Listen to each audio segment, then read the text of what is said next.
Simone Alary avait 33 ans lorsqu'elle retourna en voiture à minuit sur le lieu désert de son mariage, simplement pour récupérer une paire de boucles d'oreilles avant le grand jour. Elle utilisa son badge d'accès. Elle se dirigea seule vers la suite nuptiale. Elle entendit d'abord la voix de sa mère, puis celle de son fiancé. Pascal avait passé 8 ans terrifié à l'idée de devenir invisible après que le père de Simone l'eut quitté pour une femme plus jeune.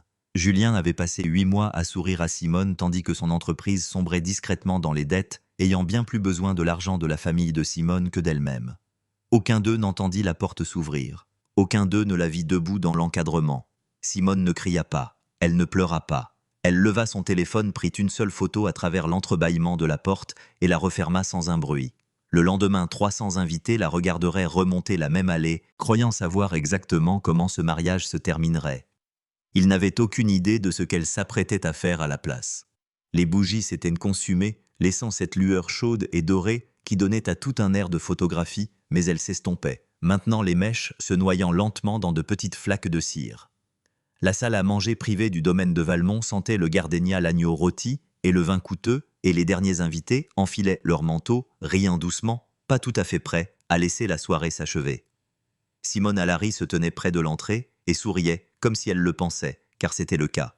« Je n'arrête pas de dire aux gens, dit Yolande à côté d'elle en lui donnant un petit coup d'épaule, que tu n'étais pas obligé d'offrir un cadeau à chaque invité. Ce n'est pas toi qui seras payé demain. » Simone rit. C'était facile. C'est grand-mère Vivienne qui les a choisis. J'ai juste approuvé la couleur du ruban. Bien sûr qu'elle l'a fait. Yolande secoua la tête en souriant. Cette femme dirige cette famille comme une entreprise du CAC 40. Elle n'avait pas tort. Vivienne Alary, 68 ans, et toujours assez vive pour couper du verre, avait organisé la moitié de ce dîner de répétition depuis son fauteuil à la maison.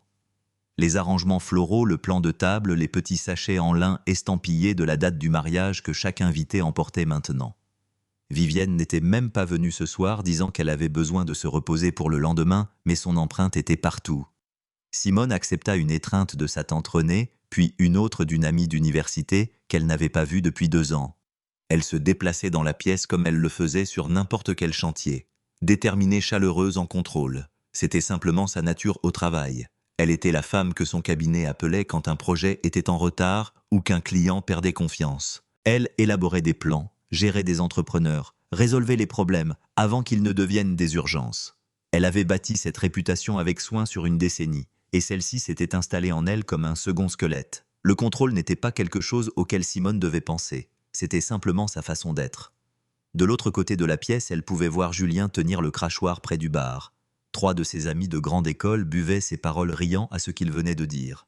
Julien Rémy avait ce don, celui de donner à une assemblée le sentiment d'avoir de la chance de l'avoir parmi elles. Il était grand soigné, le genre de bel homme qui rendait bien en photo. Le lendemain, il se tiendrait devant l'autel dans un costume gris anthracite et ressemblerait exactement à ce que chaque invité espérait voir. Simone l'observa un instant. Il souriait, mais ses yeux revenaient sans cesse sur son téléphone. Elle le remarqua, le classa sans en faire toute une histoire. Julien avait une affaire en cours, une propriété dans le quartier des entrepôts, qui lui donnait des maux de tête depuis des mois. C'était probablement ça. Puis elle remarqua sa mère. Pascal Alary se déplaçait dans la pièce dans une robe bordeaux profond, les cheveux relevés en chignon sur la nuque, son sourire large et chaleureux, et juste un peu trop éclatant pour cette heure tardive. Elle s'approcha de Julien avec un verre de bourbon frais, et Simone la regarda poser une main sur son avant-bras légère brève et lui dire quelque chose à l'oreille avant de redresser sa cravate avec 2 doigts précautionneux. Julien rit ses yeux, quittant enfin son téléphone. Simone sentit quelque chose de petit et d'indistinct lui traverser la poitrine. Pas de l'alarme, ni même de la suspicion, juste un scintillement silencieux et sans nom, doux gendre que l'on ressent quand la température d'une pièce change d'1 degré, et qu'on ne peut expliquer comment on le sait. Elle détourna le regard. Sa mère avait été comme ça toute la soirée, proche de Julien, attentive, pleine de petites attentions et de minauderies qu'elle aurait qualifiées de maternelles si on le lui avait demandé, juste pour s'assurer qu'il se sente bien accueilli, juste pour être chaleureuse. Pascal Alary avait toujours eu besoin d'une raison pour être au centre des choses, surtout depuis le divorce. 8 ans à se reconstruire sa confiance, sa pertinence, son sentiment d'être vu. Et elle avait investi une bonne partie de cette reconstruction dans le mariage de Simone. Chaque décision de prestataire avait été accompagnée d'une opinion. Chaque arrangement de table avait nécessité une conversation. Simone avait laissé passer la plupart de ces choses parce que cela semblait rendre sa mère heureuse et parce qu'elle comprenait quelque part sous sa patience à quel point sa mère avait peur de devenir quelqu'un que plus personne ne remarque. Elle ne s'était simplement pas attendue à ce que cette prévenance s'étende aussi loin en direction de Julien. Une main se posa sur son épaule ferme familière. Ça va, Damien, son frère, se tenait à côté d'elle, veste enlevée et manches retroussées, tenant un verre d'eau qu'il n'avait probablement pas touché.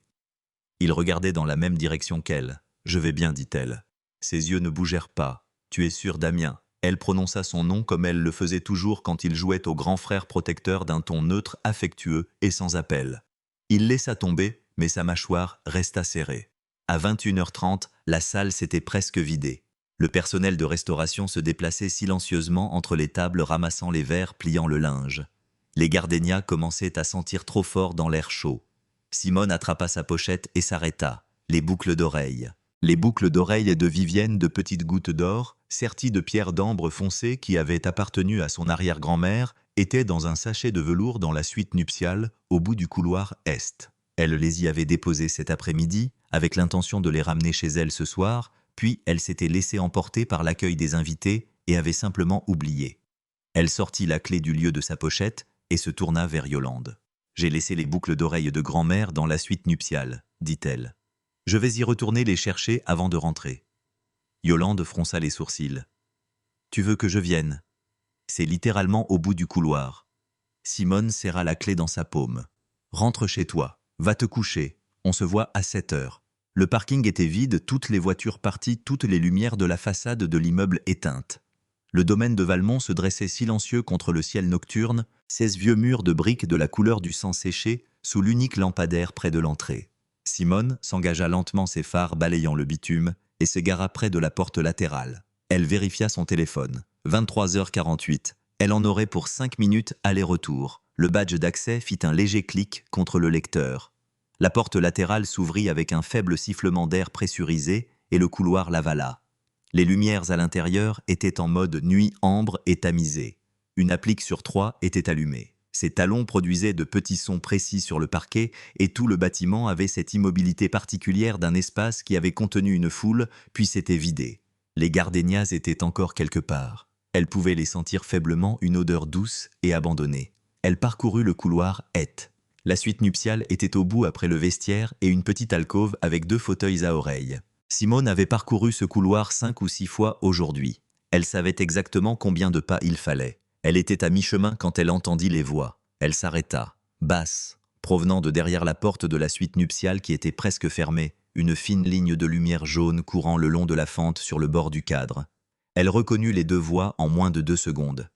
Celle de Julien d'abord, ce baryton chaud et posé. « Je t'avais dit que ça ne risquait rien. » Puis celle de sa mère, plus légère, haletante, d'une manière que Simone ne lui avait jamais entendue. « Quelqu'un n'aurait pu. Personne ne revient ce soir. » Simone ne bougea pas. Il y avait un rugissement dans ses oreilles auquel elle refusa de céder. Elle se tenait dans la lumière ambrée et tamisée de ce couloir vide, et elle respira 1 fois, 2 fois comme elle le faisait sur un chantier quand un mur s'effondrait et qu'elle devait réfléchir avant de parler. Elle s'approcha de la porte. Elle ne la jeta pas violemment. Elle pressa 2 doigts contre le bois lentement et délibérément, juste assez pour élargir l'interstice de quelques centimètres. Quelques centimètres suffisaient. La pièce était baignée d'une lumière chaude, la même lueur douce provenant de la coiffeuse encore allumée. Julien était assis sur le bord du canapé, capitonné blanc, veste enlevée, chemise ouverte au col. Sa mère se tenait entre ses genoux, une main enroulée autour de sa nuque. Il ne remarquait pas la porte. Simone resta là pendant exactement un instant, un long et silencieux instant, où toute la scène s'imprima dans sa mémoire comme une image se grave sur du papier. La lumière ambrée, la veste ouverte, la robe bordeaux de sa mère, la manière facile et familière dont ils occupaient le même espace, la façon dont aucun d'eux ne semblait avoir peur d'être découvert. Elle sortit son téléphone. Ses mains étaient instables. Elle n'y pensa pas consciemment. Elle le nota simplement comme elle notait des faits sur un chantier. Ses mains étaient instables. Sa respiration était régulière. L'appareil photo s'ouvrit au premier contact. Elle le tint à la hauteur de l'entrebâillement et appuya 1 fois sur le déclencheur. Le téléphone était en mode silencieux. Pas de clic, pas de flash. Puis elle ramena la porte là où elle était, avec précaution, en silence. Elle se retourna et remonta le couloir, passant devant les fauteuils à oreilles, le vestiaire sortant par la porte latérale dans l'air froid du parking. Elle s'assit sur le siège conducteur et regarda la photo. Elle était là, claire, indéniable, l'horodatage dans le coin indiquant 23h51, la veille de son mariage. Elle posa le téléphone écran vers le bas sur le siège passager. Puis elle le reprit et appela Damien. Il répondit à la deuxième sonnerie. « Et tu devrais dormir, j'ai besoin que tu me rejoignes. » Sa voix sortit calme et posée, comme si elle discutait d'un plan. « Pas demain, ce soir. » Un temps de silence. « Simone, j'ai besoin des relevés téléphoniques, dit-elle. Des factures d'hôtel, tout ce que tu peux trouver. Julien et Pascal. » Elle laissa les noms flotter. Le silence à l'autre bout du fil dura 3 longues secondes. Elle put entendre le changement, la façon dont il passa de la surprise à quelque chose de plus froid et de plus concentré. Damien avait été dans l'armée pendant 8 ans. Il savait comment pivoter. « Jusqu'où veux-tu que je remonte ?» demanda-t-il. « Aussi loin que tu peux. » « D'accord. » Sa voix était basse et contrôlée, mais elle entendit la tension sous-jacente. Il était en colère. Il était furieux, mais il le contenait parce qu'elle avait l'air d'avoir besoin qu'il soit stable, et il le savait. « D'accord, où es-tu en ce moment sur le parking du domaine de Valmont ?» Elle démarra le moteur. « Je rentre à la maison. Ne retourne pas à l'intérieur. Je n'allais pas le faire. »« Simone, j'ai les boucles d'oreilles, dit-elle. » Elle ne les avait pas en fait. Elle les avait complètement oubliées. « On se voit quand tu arrives. » Elle sortit de la place de parking. Ses phares balayèrent le bâtiment vide et elle s'engagea dans la rue. Le domaine rétrécit dans son rétroviseur et disparut. La matinée était magnifique. C'était la première chose que Simone remarqua en se réveillant. Un ciel clair, une lumière dorée pâle traversant les rideaux, le genre de matinée d'octobre qui n'avait aucune raison d'être aussi belle. Elle resta allongée un instant regardant le plafond et se laissa sentir le poids de ce qu'elle portait. Puis elle se leva, se doucha, s'habilla. Yolande arriva à 8h avec du café et une housse à vêtements et parla tout le temps comblant le silence, comme elle le faisait toujours, vive, chaleureuse et complètement inconsciente de la situation. Simone la laissa parler. Elle hochait la tête quand il le fallait. Elle rit une fois, et cela lui parut étrange dans sa bouche, mais Yolande ne le remarqua pas. La robe lui allait exactement comme lors du dernier essayage. Crêpe de soie blanche, lignes épurées, rien de sophistiqué. Simone avait dessiné la silhouette elle-même, l'avait esquissée sur une serviette en papier, le soir où Julien l'avait demandé en mariage. Elle se tint devant le miroir pendant que Yolande boutonnait le dos, et elle regarda son propre visage, et pensa « Maîtrisé, j'ai l'air maîtrisé, bien ». Le domaine de Valmont avait été transformé pendant la nuit. L'espace de la cérémonie était chaleureux, rempli de fleurs blanches et de la lueur des bougies. Chaque siège était occupé.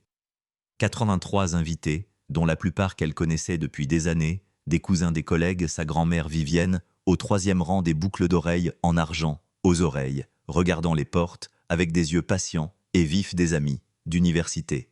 Les partenaires commerciaux de Julien, en costumes impeccables. Desgens qui avait conduit depuis 3 régions différentes pour être ici. Pascal était assise au 1er rang. Elle portait une tenue rose poudrée, une couleur qu'elle avait mis 3 semaines à choisir. Elle était coiffée, sa posture était parfaite. Elle avait un petit sourire privé sur le visage que Simone avait déjà vu, le genre de sourire que sa mère arborait quand elle sentait que les choses s'étaient déroulées comme elle le voulait. Elle tenait son programme à 2 mains et ne regardait pas encore vers les portes. Elle était radieuse. Julien se tenait à l'hôtel, costume gris anthracite, la pochette blanche que Simone avait choisie. Ses mains étaient détendues le long de son corps et son sourire était cette chose facile et travaillée. Il le dirigeait vers la salle comme une lampe de poche large et chaleureux, ne se posant nulle part en particulier. L'officiant se tenait à côté de lui, parlant à voix basse. La musique commença. Simone apparut au bout de l'allée. L'assemblée se tourna. Elle marcha lentement comme elle s'y était entraînée, le bouquet à la taille et les yeux droits devant.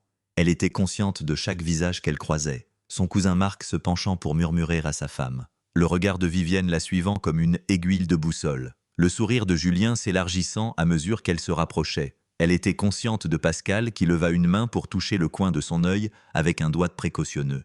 Simone continua de marcher. Elle atteignit l'hôtel. Julien lui prit la main. Ses doigts étaient chauds et elle le laissa la tenir et elle le regarda directement comme elle l'avait toujours fait. Il chercha quelque chose sur son visage un instant par réflexe, peut-être comme on cherche un orage, et ne trouva rien d'autre que du calme. Alors il sourit à nouveau et se tourna vers l'avant. L'officiant commença à prononcer des mots sur l'amour, l'engagement, les personnes rassemblées dans cette pièce comme témoins d'une promesse. Simone entendit tout cela d'un endroit très calme, en elle une pièce derrière une pièce où elle se tenait depuis 23h51 la veille. Puis vint le moment. Si quelqu'un ici a une raison de s'opposer à cette union, dit l'officiant, sa voix portant facilement dans la salle silencieuse, qu'il parle maintenant ou se taise à jamais. Il n'avait même pas fini sa phrase. Moi j'ai une objection, dit Simone.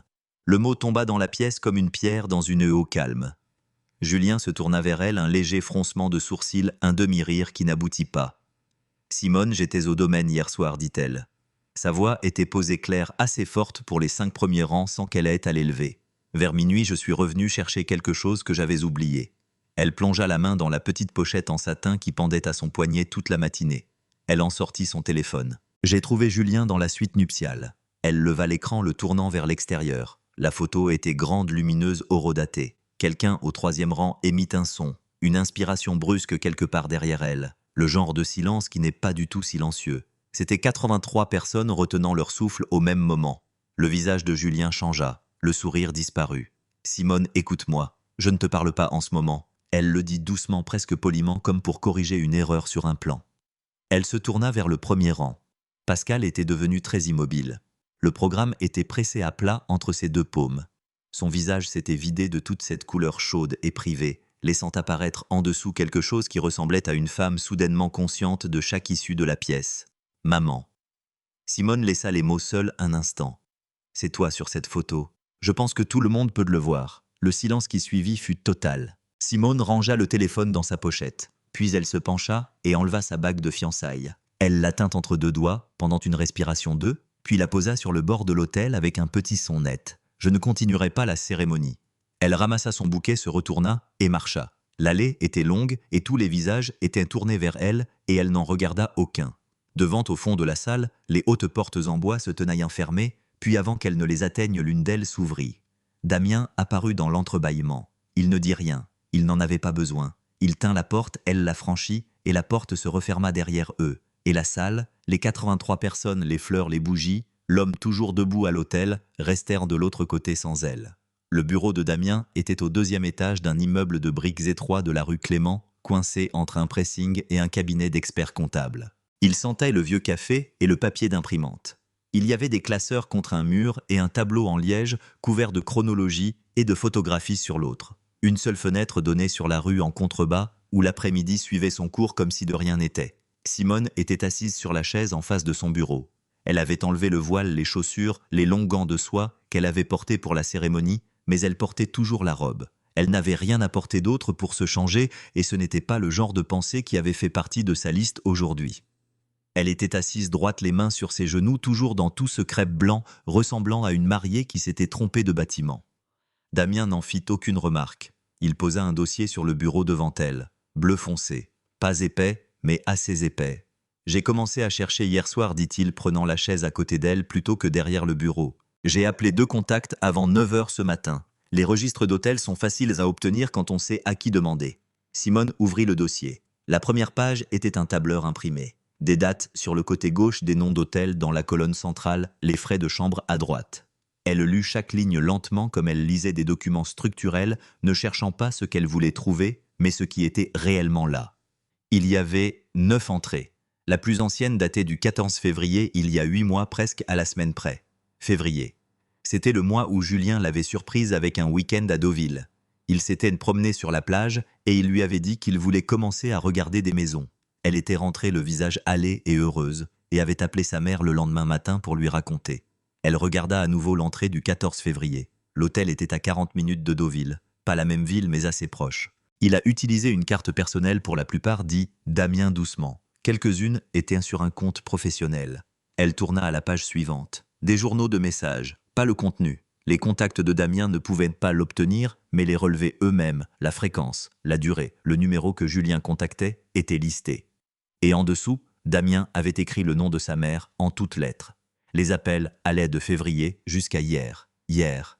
Simone posa la page. Elle regarda le tableau en liège de l'autre côté de la pièce, sans vraiment le voir. 8 mois. Pas un moment de faiblesse lors d'un dîner de répétition. Pas une nuit terrible où quelque chose s'était déréglé. 8 mois de chambre d'hôtel et d'appels téléphoniques, et sa mère resservant le verre de Julien et touchant son bras pour redresser sa cravate. Et Simone debout juste là dans la même pièce chaleureuse et sans méfiance, croyant en quelque chose qui avait déjà été vidé de sa substance. Elle pensa à sa mère pleurant à la fête de fiançailles. Des larmes de joie avait-elle dit. « Je suis tellement heureuse pour toi, ma chérie. » Elle inspira par le nez, expira par la bouche. « Il y a encore une chose, dit Damien. Il se pencha et tourna à la dernière page. Une seule capture d'écran imprimait une conversation par SMS. Pas de contenu, juste un échange de messages courts entre le numéro de Julien et un troisième numéro que Damien avait surligné. En dessous, il avait écrit le nom du partenaire commercial de Julien, Marc Dubois. Contact continu sur une période assez longue. Je ne sais pas encore ce que ça signifie, dit Damien. Mais Julien a beaucoup parlé à Dubois plus qu'un partenaire commercial ne le ferait normalement. Je peux creuser davantage. Simone fixa le numéro surligné. Les affaires de Julien. Elle n'y avait pas beaucoup pensé depuis la nuit dernière. Il l'avait toujours bien présenté. De nouveaux projets de développement, il parlait de croissance et d'investisseurs. Utilisait des mots qui semblaient solides. Mais elle était architecte. Elle savait à quoi ressemblait le solide et à quoi il ne ressemblait pas. Elle n'avait jamais regardé de trop près, et elle savait maintenant, assise dans ce bureau dans sa robe de mariée, qu'elle aurait dû le faire. D'accord, dit-elle. Damien attendit. Il ne s'agit pas de ce que je ressens en ce moment, dit-elle. Je pourrais ressentir ce que je ressens plus tard. Elle ferma soigneusement le dossier et le posa à plat sur le bureau. Pour l'instant, j'ai besoin de tout comprendre, chaque pièce. Pas seulement que c'est arrivé, mais pourquoi toute la forme que ça a pris. Alors c'est ce que nous allons construire, dit Damien. Il ne se pressa pas, n'essaya rien d'ajouter. Tout ce dont j'aurai besoin de toi, dit Simone, je te le demanderai, et ce sera moi qui déciderai de ce qu'il en adviendra. Je sais, dit-il. Juste ça.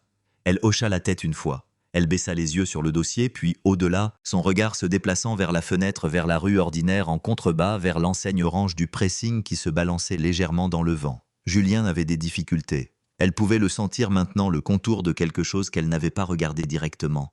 Un homme si charmant, si soucieux des apparences. Il avait besoin de quelque chose de ce mariage. Pas seulement d'elle, pas seulement de sa mère, quelque chose d'autre. J'ai besoin de parler à grand-mère Vivienne, dit-elle. Vivienne Allary vivait dans la même maison où elle habitait depuis 41 ans. Une maison d'artisan jaune pâle, dans une rue calme d'un quartier résidentiel de l'ouest parisien, avec un porche qui s'affaissait légèrement sur le côté gauche et un jardin qui n'avait jamais eu l'air autre que parfait. Elle cultivait des dahlias. Elle les gardait en rangées tutorées et étiquetées, et elle les vérifiait chaque matin avant de faire son café. Simone avait toujours pensé que cela en disait long sur sa grand-mère, le genre de femme qui prenait soin des choses. Elle se gara devant à 18 heures. Elle avait changé de robe entre-temps, s'était arrêtée à son appartement, d'abord l'avait pliée soigneusement et l'avait laissée sur le lit, avait enfilé un pantalon foncé et un simple pull gris. Elle n'avait pas encore pleuré. Elle ne savait pas où c'était, ce que ça attendait, mais ce n'était pas venu. Elle frappa 2 fois et Vivienne ouvrit la porte avant la fin du 2e coup. Elle regarda Simone un instant. Un long regard silencieux, la façon dont elle regardait toujours les choses qu'elle jaugeait. Entredit-elle et recula. Le salon sentait le bois de santal et cette chaleur spécifique que seules les vieilles maisons possèdent. Des photos de famille couvraient un mur des décennies d'entre elles, encadrées dans des cadres dépareillés en or et en bois sombre. Simone et Damien, à peut-être 7 et 8 ans. Pascal, jeune et trien, tenant une bébé sur les marches du perron. Le défunt mari de Vivienne Charles en costume bleu marine lors d'un événement lointain. Vivienne apporta 2 tasses de thé sans demander, les posa sur la table basse et s'assit en face de Simone avec l'immobilité composée d'une femme qui avait survécu à beaucoup de choses. « J'ai entendu dire que quelque chose s'est passé au mariage, dit-elle. Je veux l'entendre de ta bouche. » Alors Simone lui raconta de manière nette et factuelle, de la même manière qu'elle l'avait dit à Damien, ce qu'elle avait vu au domaine, le dossier, les dates, les 8 mois. Vivienne n'interrompit pas. Elle tenait sa tasse de thé à 2 mains et écoutait, et son visage resta impassible tout le temps. Pas froid, mais maîtrisé. La même contenance que Simone avait vue en grandissant, et qu'elle avait discrètement essayé d'apprendre. Quand Simone eut fini, Vivienne posa sa tasse avec soin. « Je te dois quelque chose, dit-elle, et j'aurais dû te le dire plus tôt. Je ne l'ai pas fait parce que je pensais que c'était une gentillesse. » Sa voix était stable. « J'investis dans l'entreprise de Julien depuis un peu plus d'1 an maintenant. » Simone se figea. « Il est venu me voir au printemps dernier, continua Vivienne. Il a dit qu'il avait un projet de développement à Lyon mixte résidentiel et commercial. Il avait le pitch prêt, les projections, les parcelles, toute la présentation. Il était convaincant. » Elle marqua une pause. « Il m'a dit que cela construirait quelque chose pour votre avenir ensemble. J'y ai cru. J'ai signé le premier chèque en avril. » « Combien ?» demanda Simone. Vivienne lui dit. Le chiffre n'était pas petit. Simone posa sa propre tasse. Son esprit analysait déjà la situation. Pas émotionnellement, pas encore, mais structurellement. La façon dont elle parcourait un plan qui ne collait pas. L'entreprise de Julien. La façon dont il en parlait, toujours tourné vers l'avenir, toujours sur le prochain projet, la prochaine affaire. Jamais sur ce qui avait déjà été conclu, ou ce qui avait déjà rapporté. Elle pensa au relevé d'hôtel, à la carte personnelle, au compte professionnel. As-tu déjà vu des rapports financiers demanda-t-elle. Des mises à jour trimestrielles des rendements. Les yeux de Vivienne se déplacèrent légèrement, très légèrement. Il a envoyé des documents. Je ne suis pas une promotrice immobilière. J'ai fait confiance aux chiffres qu'il m'a donnés. Son partenaire s'appelle Marc Dubois, dit Simone. Le connais-tu? Julien l'a mentionné une fois. Je ne l'ai jamais rencontré. Simone se pencha en avant. Grand-mère, je pense que l'entreprise est en difficulté. Je pense qu'elle l'est depuis un moment. La façon dont il la présente, la façon dont il contourne les détails. Je travaille dans la construction. Je sais à quoi ça ressemble quand quelqu'un construit sur une dette qu'il ne peut pas supporter. Elle soutint le regard de sa grand-mère.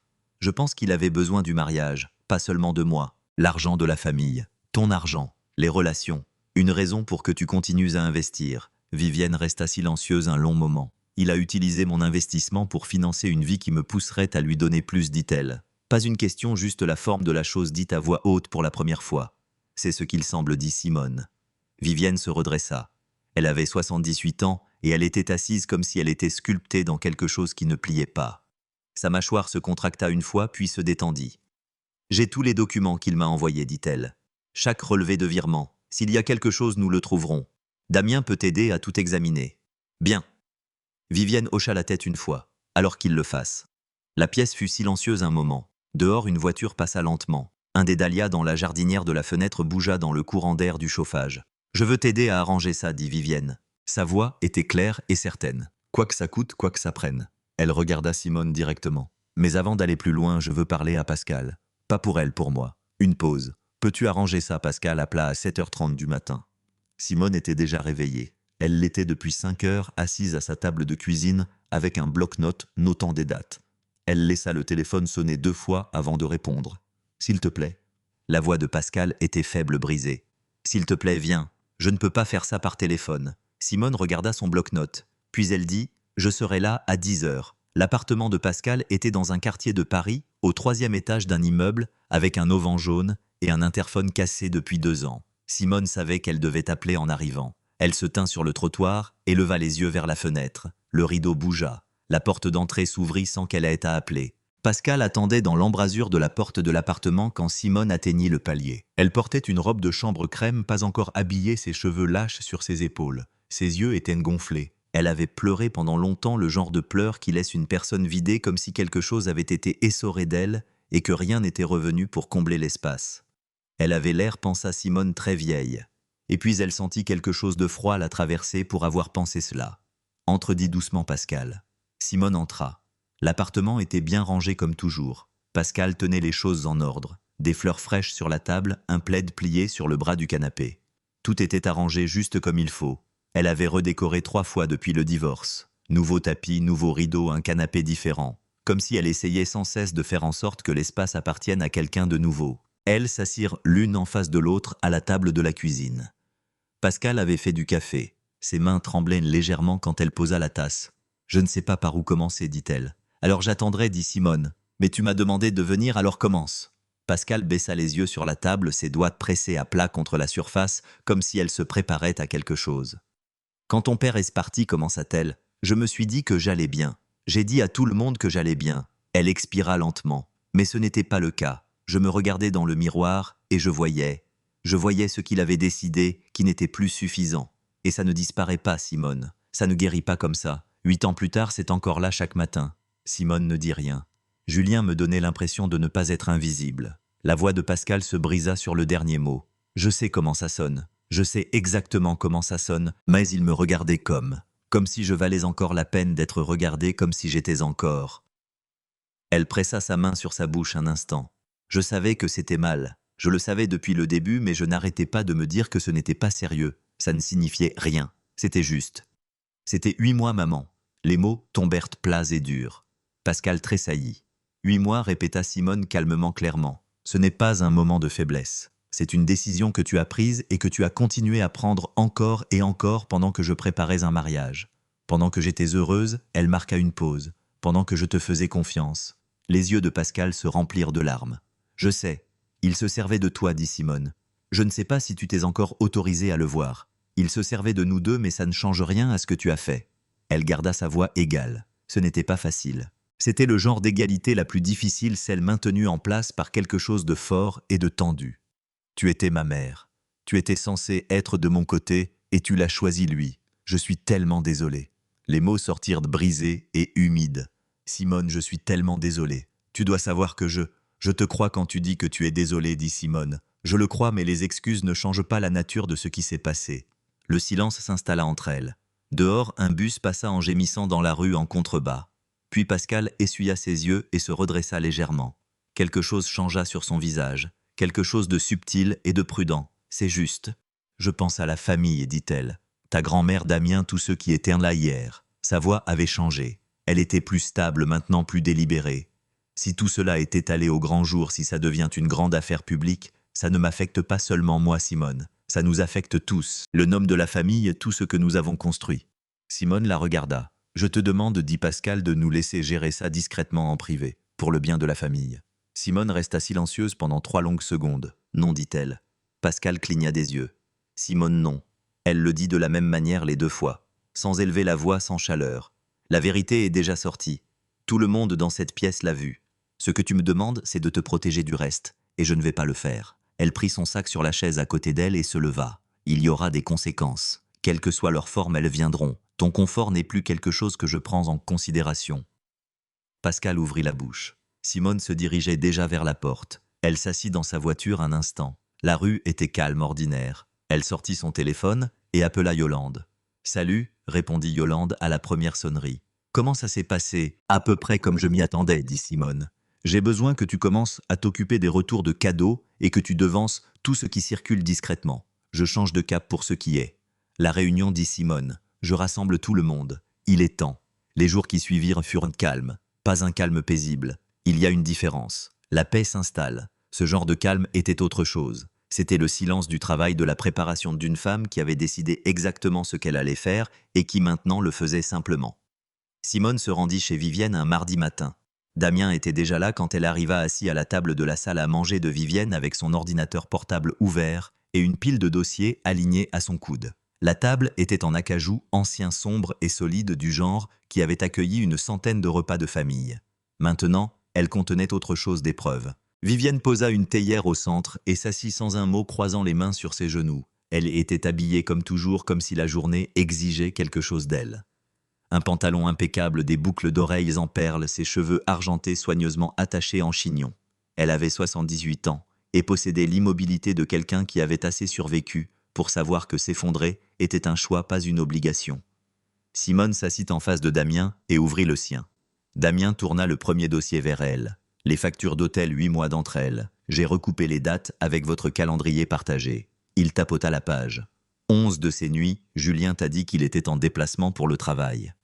Simone regarda les dates. Elle les reconnut. Une conférence à Strasbourg, une visite de chantier à Marseille, un dîner avec des investisseurs. Elle l'avait embrassé pour lui dire au revoir certains de ces matins. Elle lui avait demandé de lui envoyer un SMS à son atterrissage. Elle regarda les reçus un instant de plus que nécessaire. Puis elle tourna la page. « Et les finances ?» demanda-t-elle. Vivienne parla avant Damien. « J'ai contacté mon avocat. » Sa voix était mesurée, précise. « L'investissement que j'ai fait dans l'entreprise de Julien, 140 000 € sur 14 mois, était structuré comme un prêt privé avec un accord convertible. Ce qui signifie que si le mariage avait eu lieu, certaines conditions de remboursement auraient été modifiées. » Elle marqua une pause. « Ces conditions ne s'appliquent plus maintenant. La totalité du montant est due. » Et l'entreprise demanda Simone. Damien sortit un deuxième dossier, fortement endetté. 2 de ses projets de développement sont en retard sur les prêts à la construction. Son principal partenaire commercial a déjà commencé à se retirer. J'ai trouvé un dépôt de dossier il y a 3 semaines qui suggère une restructuration discrète.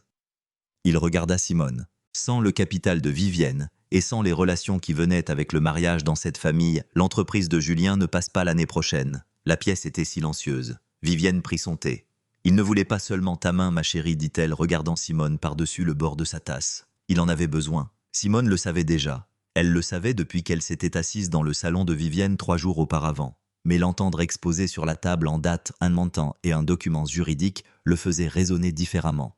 Cela le rendait réel d'une manière que le sentiment seul ne parvenait jamais tout à fait à faire. « Très bien, dit-elle. Voici comment ça va se passer. » Elle leur expliqua tout. Une réunion de famille. Pas une confrontation sur le pas de la porte de quelqu'un, pas un appel téléphonique, pas une lettre, une pièce, une table, tout le monde présent. Julien et Pascal, tous deux là, croyant venir pour régler les détails financiers d'un mariage annulé. Coût du lieu, retour de cadeaux, acompte le genre d'affaires sèches et pratiques qui donnent aux gens une raison de se présenter sans être complètement sur leur garde. « Vivienne, j'ai besoin de toi là-bas », dit Simone. « Pas pour parler en premier, mais quand nous en viendrons aux finances, ta présence est le levier. Julien doit te voir dans cette pièce et comprendre ce que cela signifie. » Vivienne posa sa tasse. « J'y serai. » Damien. Elle regarda son frère. « J'ai besoin de toi là-bas aussi, mais j'ai besoin que tu me laisses mener la danse. » Damien soutint son regard un instant. Elle pouvait voir l'effort que cela lui coûtait. La mâchoire serrée, le léger plissement autour de ses yeux. Il n'aimait pas rester assis quand quelque chose devait être réglé. Elle savait ça de lui. Elle l'avait toujours su. « J'y serai, dit-il. C'est ta réunion. » Elle hocha la tête une fois. Yolande menait sa propre opération en coulisses, et elle le faisait sans se plaindre. Les retours de cadeaux avaient été coordonnés et presque terminés. Elle avait personnellement contacté chaque invité de la liste de mariage. Elle avait parlé discrètement avec 3 membres de la famille qui avaient commencé à poser les mauvaises questions dans des conversations de groupe, les redirigeant avec assez de chaleur et de fermeté pour que les questions cessent.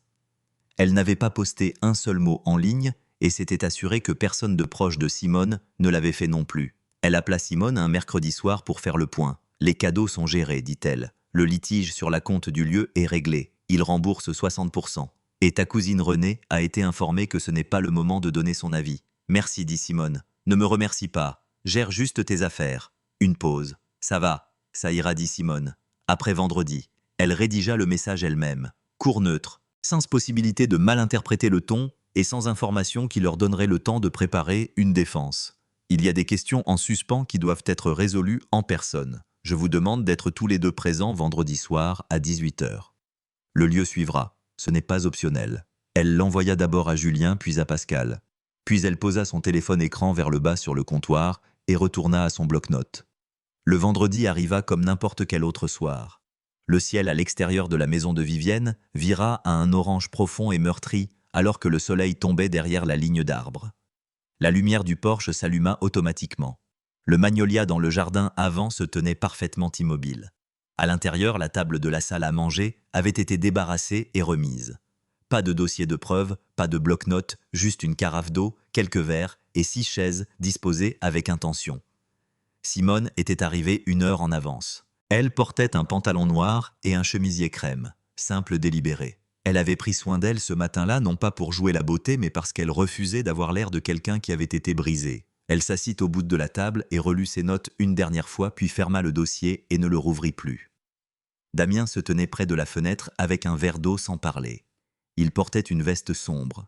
Sa posture était détendue de la manière que seule une formation militaire pouvait produire, calme en surface, totalement alerte en dessous.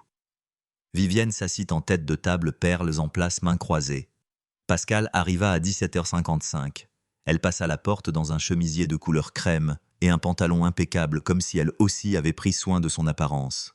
Ses yeux balayèrent rapidement la pièce. Vivienne, Damien, Simone, et quelque chose changea derrière eux. Elle s'était clairement attendue à quelque chose de plus petit, de plus indulgent. « Simone, dit-elle. »« Assieds-toi, maman, dit Simone calmement. »« Également. » Pascal s'assit. Julien arriva 2 minutes plus tard, les clés encore à la main, ressemblant à un homme qui avait décidé pendant le trajet qu'il allait contrôler la situation. Il portait un blazer, le menton fraîchement rasé, un sourire se dessinant déjà sur son visage avant même d'être complètement entré. Le sourire s'effaça quand il vit Vivienne à peine. Mais Simone le vit. « Bonsoir à tous, dit-il en tirant une chaise. Mettons ça au clair. » Personne ne répondit. Simone laissa le silence s'installer pendant exactement 3 secondes. Puis elle ouvrit le dossier. « Je vais passer en revue certaines choses, dit-elle. Vous allez tous les deux écouter. Quand j'aurai fini, nous discuterons de la suite. » Julien laissa échapper un petit souffle, presque un rire. « Simone, j'ai dit que tu allais écouter. » Il ferma la bouche. Elle posa la première page sur la table et la tourna pour que Julien et Pascal puissent la voir. Des factures d'hôtel, 11 d'entre elles datées et détaillées. À côté de chacune, une date qu'elle avait imprimée du calendrier partagé. La raison invoquée par Julien pour son absence. 8 mois, dit-elle. Pas une nuit, pas un week-end, 8 mois. 11 séjours à l'hôtel distinct, commençant 4 mois après que tu m'aies demandé en mariage. La pièce était silencieuse. Pascal baissa les yeux sur la page. Sa mâchoire bougea, mais aucun son ne sortit. Simone se tourna vers le 2e document. Julien, ton entreprise a 2 prêts à la construction en cours d'examen pour défaut de paiement. Tu as un dossier de restructuration datant d'il y a 3 semaines et depuis 14 mois, tu reçois des capitaux du compte d'investissement privé de ma grand-mère. » Elle marqua une pause. 140 000 euros. L'expression de Julien changea. Le charme s'effaça et quelque chose de plus dur le remplaça. Cet investissement était mutuel. C'était un prêt privé, dit Vivienne depuis le bout de la table. Sa voix avait la température du verre, avec des conditions de remboursement qui étaient conditionnelles à un mariage qui n'a pas eu lieu. La totalité du montant est maintenant due. Elle le regarda sans ciller. J'ai déjà entamé les procédures de retrait avec mon avocat. Si vous souhaitez contester cela, vous êtes libre de le faire. Julien la dévisagea. Tu avais besoin de cette famille, dit Simone. Pas seulement de moi. L'argent, les relations, la stabilité. Ce mariage était une stratégie financière autant que toute autre chose. Et tu l'as mené pendant 14 mois en couchant avec ma mère. Elle le dit simplement sans rage, comme si elle lisait un rapport. Elle se tourna vers Pascal. J'ai besoin que tu le dises à voix haute maintenant dans cette pièce devant ta mère et ton fils. Pascal leva les yeux. Ses yeux étaient humides. Simone, s'il te plaît, j'ai besoin que tu le dises. Ce n'était pas ce que ça avait l'air. C'était un maman. La voix de Simone ne s'éleva pas. Dis-le. Le silence qui suivit fut le plus long de la réunion. Le menton de Pascal tremblait, ses mains pressées à plat sur la table. Damien la regardait depuis la fenêtre et ne disait rien. J'ai eu une liaison avec Julien, dit Pascal, sa voix à peine plus qu'un murmure. Pendant tes fiançailles, personne ne bougea. Julien repoussa sa chaise et se leva. C'est. Il secoua la tête, la mâchoire serrée. Tu veux jouer à ça? Très bien. Il pointa du doigt le dossier. Si tu retires ce financement, je demanderai à mon avocat d'examiner chaque document que ta grand-mère a signé. Chaque un. On verra à quel point ce processus était propre. Vivienne leva les yeux vers lui. Asseyez-vous, Julien, dit-elle. Il ne s'assit pas. Il ramassa ses clés sur la table, jeta un dernier regard autour de la pièce sur Simone en dernier et sortit. La porte d'entrée s'ouvrit et se referma. La pièce resta silencieuse. Pascal était assise, les mains toujours à plat sur la table. Elle ne pleurait plus. Elle était juste assise là, très immobile, tandis que Vivienne la regardait avec une expression qui ne contenait aucune chaleur.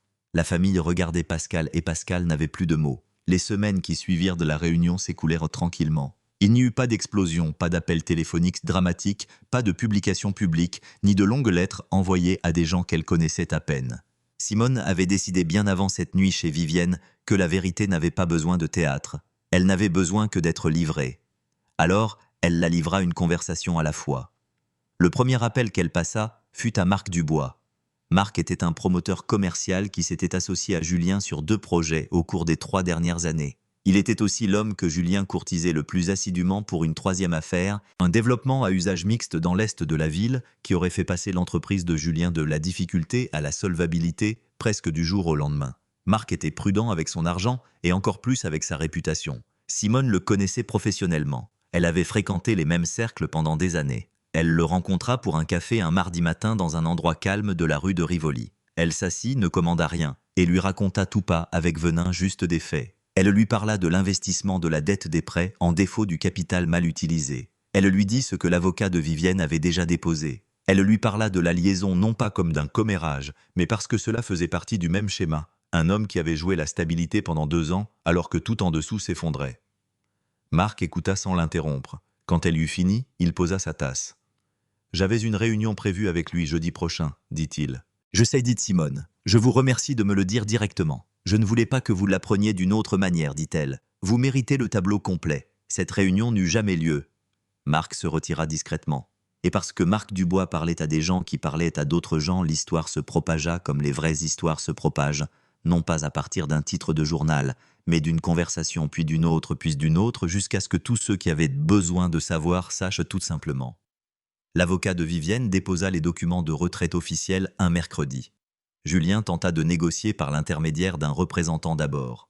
Puis par un message vocal bref et tendu qu'il laissa directement à Vivienne, son ton mesuré portant encore de vagues traces du charme sur lequel il avait fonctionné pendant des années. Vivienne ne rappela pas.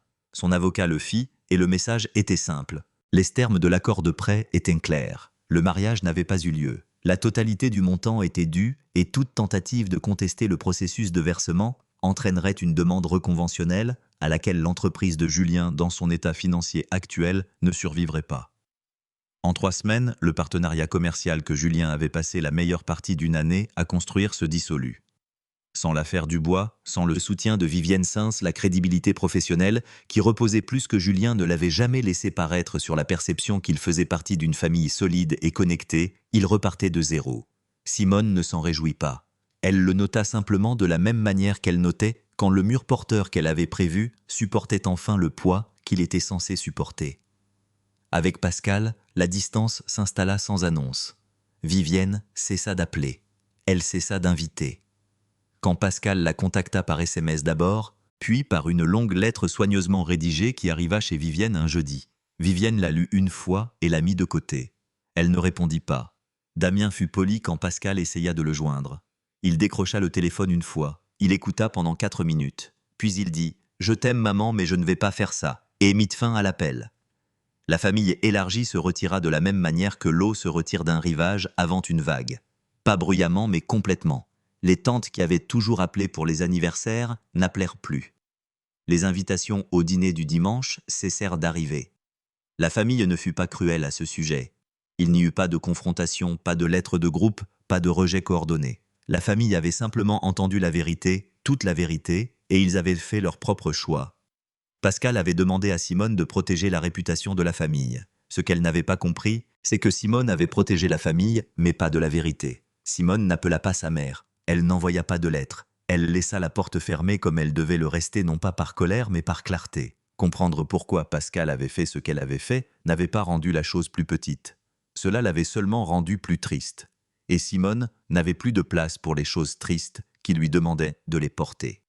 L'appel de Harlon & Brooke arriva un vendredi après-midi. C'était un groupe de développement basé à Lyon, une entreprise qu'elle admirait depuis des années, et à qui elle avait discrètement envoyé son portfolio 8 mois plus tôt, avant le mariage, avant tout ça.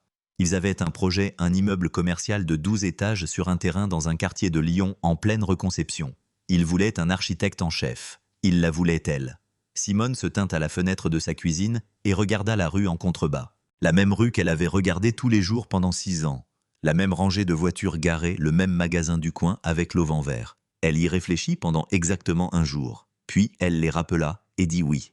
Le hall d'entrée sentait le béton frais et le cèdre. C'était l'odeur de quelque chose de nouveau, de quelque chose de fini. Simone avait appris au fil des ans à faire la différence entre un bâtiment simplement terminé et un bâtiment réellement achevé. Celui-ci était achevé. Elle pouvait le sentir comme elle le pouvait toujours dans l'immobilité de l'air, dans la façon dont la lumière frappait le sol depuis les fenêtres orientées à l'est net et uniforme, et exactement là où elle l'avait dessiné sur le papier 2 ans auparavant. 12 étages, verre et pierre chaude, un bâtiment qui se dressait à un coin du quartier de la Confluence à Lyon, comme s'il y avait toujours appartenu. C'était son premier projet en tant qu'architecte principal chez Alary Studio. Zawane s'éraille pas son dernier. Elle se tenait près du centre du hall, les mains dans les poches de son manteau, et regardait simplement. Quelques ouvriers finissaient encore les détails près du bureau de la réception, un panneau sur mesure en bois à latte qui avait nécessité 3 essais pour être parfait. Elle avait été ferme à ce sujet. Pas difficile, juste ferme. Il y avait une différence, et elle avait appris à la maintenir. Son assistante Inès traversa le hall vers elle avec une tablette à la main. Le représentant de Harlon & Brooke a confirmé pour 14 heures, dit Inès.